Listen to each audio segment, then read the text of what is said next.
Yo yo yo, salut les turfeuses, salut les turfeurs, bienvenue pour un nouveau pronostic de Benoît Requin. Ok, place au pronostic du quintet du vendredi 21 avril, direction Paris-Vincennes pour le prix Aletheia. Trop attelé, 2850 mètres, 14 partants en réunion, une course 8, indice de confiance 4 sur 5. Petit retour sur le quintet du jeudi 20 avril.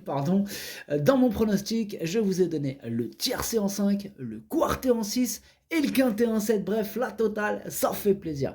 Ok, c'est parti, on commence le pronostic et on commence avec le numéro 1, He and Me. Et on écoute l'entraîneur Michel Lenoir. He and Me devrait faire sa rentrée mercredi à Pontchâteau, mais il a été éliminé. Il a besoin d'avoir un parcours dans les jambes, d'autant qu'il est mal placé au gain dans cette épreuve. Il a décompressé après le meeting d'hiver, puis a un peu toussé, ce qui l'a retardé dans sa préparation.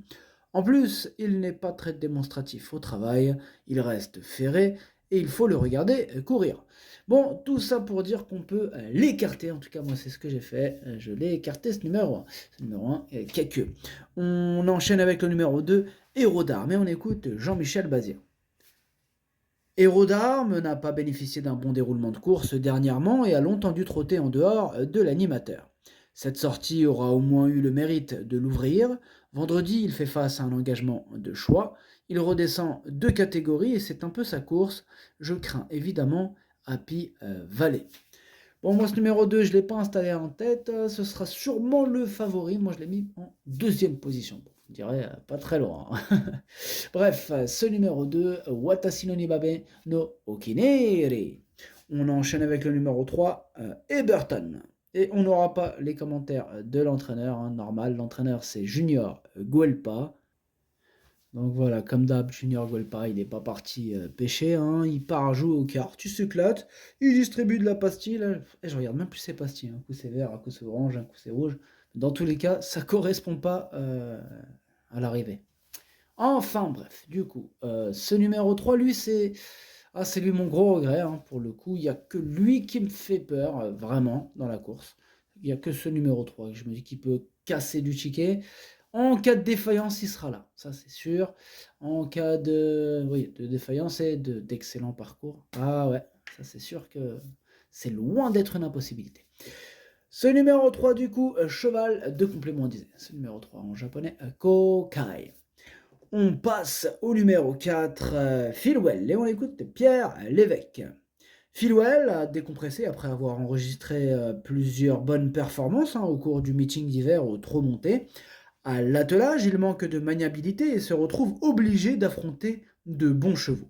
Cette rentrée, après bientôt 2 mois d'absence, va lui permettre de gagner en condition en attendant un prochain engagement sous la selle.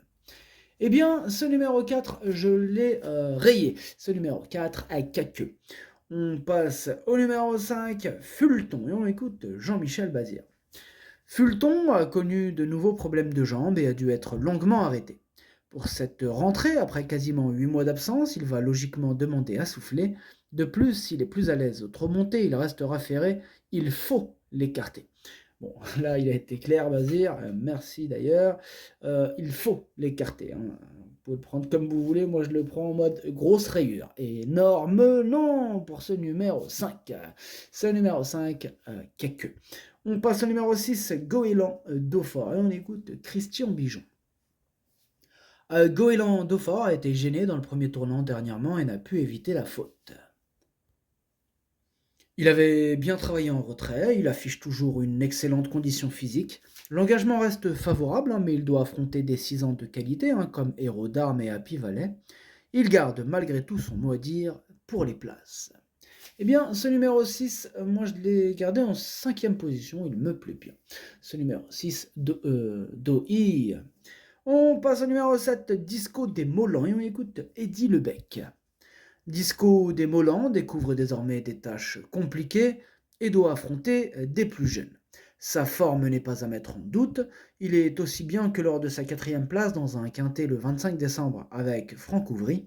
Vendredi, le lot est très bien composé, seules quelques défaillances des favoris pourraient lui permettre d'accrocher la 5e place.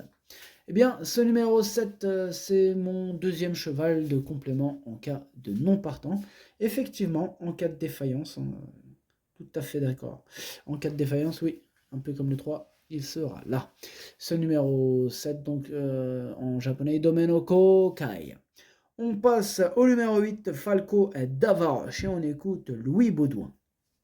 Falco d'Avaroche fait toutes ses courses et même assez surprenant car il monte à chaque fois de catégorie, rivalisant désormais avec de très bons chevaux. Il est vraiment parfait au travail, il doit encore pouvoir être à l'arrivée du quintet à condition de venir de derrière. Bien, ce numéro 8 fait partie de mes préférés, je l'ai gardé très haut en troisième position, il me plaît beaucoup. Ce numéro 8, Daisane. On enchaîne avec le numéro 9, Eliade du Goutier, et on écoute Sébastien Garato. Eliade du Goutier a fait une belle rentrée dans un bon lot à Laval, me donnant satisfaction. Elle n'est pas mal au travail et c'est un bel engagement ici. Elle est mieux quand on lui masque l'effort. Si cela se passe bien, elle devrait être dans la combinaison gagnante du quintet. Ce 9, moi je l'ai gardé en bout de combinaison. Ce numéro 9, Hachi. On passe au numéro 10, Fakir du Ranch. Et on écoute Yannick Alain Briand. Fakir du Ranch fait toutes ses courses et est bien engagé. Il a besoin de rythme et Vincennes lui convient bien. Cela dit, il y a 2-3 chevaux de grande classe dans cette épreuve, mais je pense qu'il peut rentrer dans la combinaison gagnante du quintet, car au travail, il est super bien. Sachez pour finir que c'est quand il est caché qu'il est le meilleur. Eh bien moi ce numéro 10, je l'ai plutôt gardé en bout de combinaison, je l'ai gardé en 6ème position exactement. Ce numéro 10, Dokei. On passe au numéro 11, Gamet de Liton, et on écoute Hugues Lévesque. Gamet de Liton avait connu une petite baisse de régime durant le meeting d'hiver, mais il s'est vite rattrapé en prenant le premier accessite derrière Oracle-Til dans le prix Jean-René Goujon, puis en s'imposant dernièrement sur les 2700 mètres. Il a repris de la fraîcheur et va se présenter au mieux. Il semble barré pour la victoire par de bons 6 ans, mais il va encore faire sa course. Eh bien, ce numéro 11 me plaît beaucoup, je l'ai gardé assez haut, en 4ème position. Ce numéro 11, Yomi. On passe au numéro 12, Éveil du Châtelet, et on écoute Jean-Michel Bazir. Éveil du Châtelet a dû être arrêté plus d'1 an, suite à de nouveaux problèmes de jambes. Il s'est bien requalifié récemment à Mêlée du Maine, mais il va avoir besoin de courir pour retrouver son meilleur niveau. Vendredi, il effectue une rentrée en étant ferré dans une spécialité qui n'est pas la sienne. Je vous conseille évidemment de faire l'impasse.